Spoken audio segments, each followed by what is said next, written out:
Sebelumnya, kita patut mengetahui apa itu stres dan sumber-sumber dari stres. Nah, stres sendiri adalah reaksi tubuh yang muncul saat individu menghadapi ancaman, tekanan, atau suatu perubahan. Stres juga dapat terjadi karena situasi atau pikiran yang membuat seseorang merasa putus asa, gugup, marah, atau bersemangat. Stres merupakan kondisi yang terdiri dari dua komponen yaitu fisik, yang melibatkan tantangan yang berakibat terhadap perubahan pada tubuh, serta psikologis yang melibatkan bagaimana individu mempersepsikan kejadian-kejadian dalam hidup mereka. Beberapa sumber stres diantaranya adalah sumber dari dalam diri individu. Penyakit dan kekuatan motivasi merupakan salah satu sumber stres. Penyakit merupakan salah satu jalan stres muncul dari dalam diri individu.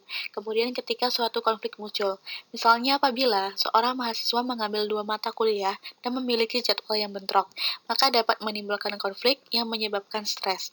Sumber dari dalam keluarga. Konflik yang muncul dalam keluarga dapat disebabkan oleh permasalahan finansial, perilaku yang tidak menyenangkan, penggunaan sumber daya rumah tangga, tujuan dan tidak jalan, dan lain-lain. Ada 3 sumber stres yang paling sering ditemukan, yaitu penambahan anggota keluarga, konflik pernikahan dan perceraian, sakit, dan kematian dalam keluarga. Kemudian ada sumber dari dalam komunitas dan masyarakat, stres dan pekerjaan, tuntutan tugas yang banyak, dan melakukan aktivitas secara berulang-ulang dan monoton dapat menyebabkan stres. Ada beberapa aspek lain dalam pekerjaan yang dapat meningkatkan stres pada pekerja. Di antaranya adalah kondisi fisik tempat kerja, merasa tidak memiliki atau hanya memiliki sedikit kontrol akan pekerjaan, hubungan interpersonal yang buruk dengan rekan kerja atau pelanggan, ancaman kehilangan pekerjaan dan pensiun. Kemudian ada stres lingkungan. Beberapa stresor merupakan stresor yang tergolong menengah seperti tinggal di daerah yang ramai atau ribut. Kemudian ada stres yang serius seperti tinggal di daerah di mana airnya tercemar. Kemudian stres yang dirasakan pada masyarakat sosioekonomi lemah, seperti pendapatan rumah tangga dan pendidikan yang rendah.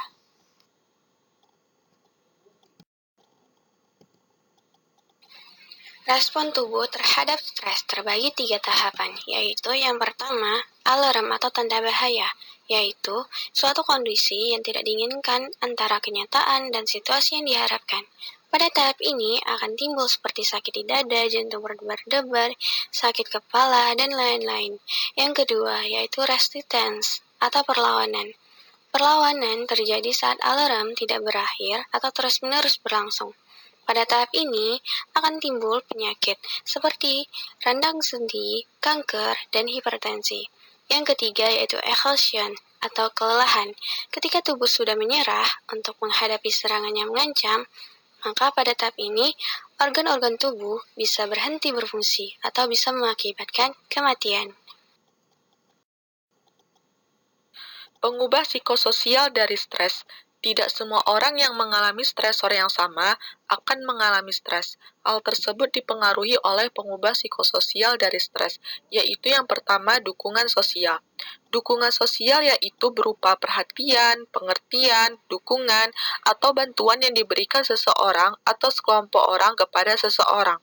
Pemberi dukungan sosial dapat berupa dari pasangan, keluarga, teman, dokter, bahkan komunitas yang diikuti. Dukungan sosial dapat mengurangi stres dan respon fisiologis tubuh terhadap stres yang dialami seseorang. Yang kedua yaitu keyakinan memiliki kontrol terhadap hidupnya. Maksud dari keyakinan memiliki kontrol terhadap hidupnya yaitu perasaan individu bahwa ia dapat membuat keputusan dan mengambil langkah yang efektif untuk mencapai tujuan yang diinginkan dan menghindari hal yang tidak diinginkan dalam hidup. Keyakinan memiliki kontrol terhadap hidup ini dapat mengurangi stres pada individu. Yang terakhir yaitu kepribadian. Kepribadian ini berhubungan dengan stres. Apabila seseorang memiliki karakteristik kepribadian yang positif, maka ia dapat mengatasi stres pada dirinya.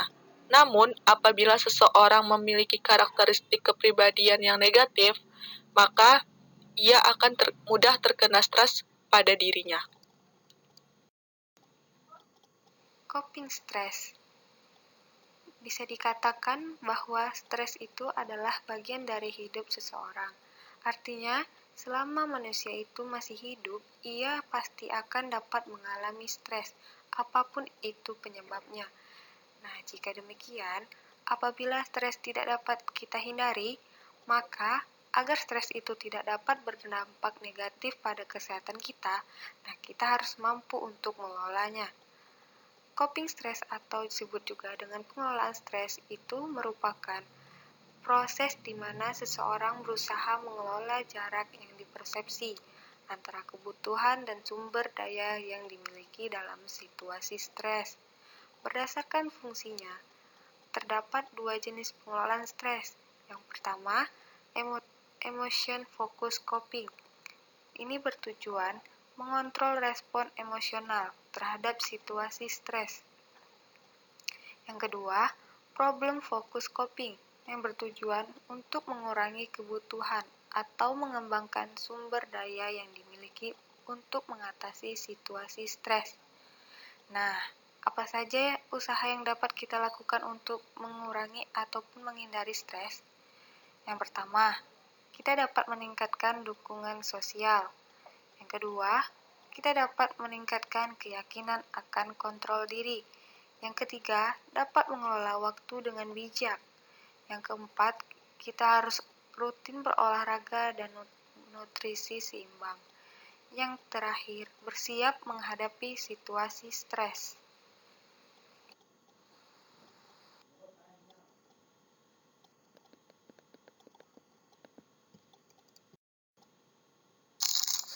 Oke, baik.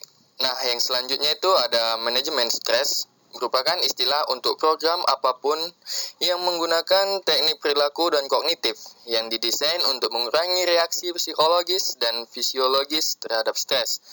Nah, termasuk dalam manajemen stres yaitu yang pertama ada mengkonsumsi obat penenang yang diresepkan dokter. Kedua, melakukan relaksasi, misalkan relaksasi otot dapat dipelajari dari psikolog. Ketiga, ada desensitisasi sistematik, yaitu metode untuk mengurangi rasa cemas dan takut. Keempat, ada biofeedback, yaitu manajemen stres dengan menggunakan teknologi mesin elektromekanis untuk melihat respon tubuh terhadap stres dan mengontrolnya. Kelima, ada modeling, melatih mengatasi stres dengan mempelajari model perilaku yang efektif untuk mengatasi stres dipandu oleh psikolog. Keenam, ada cognitive restructuring, yaitu mengubah pikiran atau keyakinan terhadap hal yang dipersepsi sebagai stresor menjadi lebih positif. Dan yang terakhir, ketujuh, pendekatan multidimensi, yaitu seperti pijat, meditasi, hipnotis, dipandu dengan tenaga profesional. Terima kasih.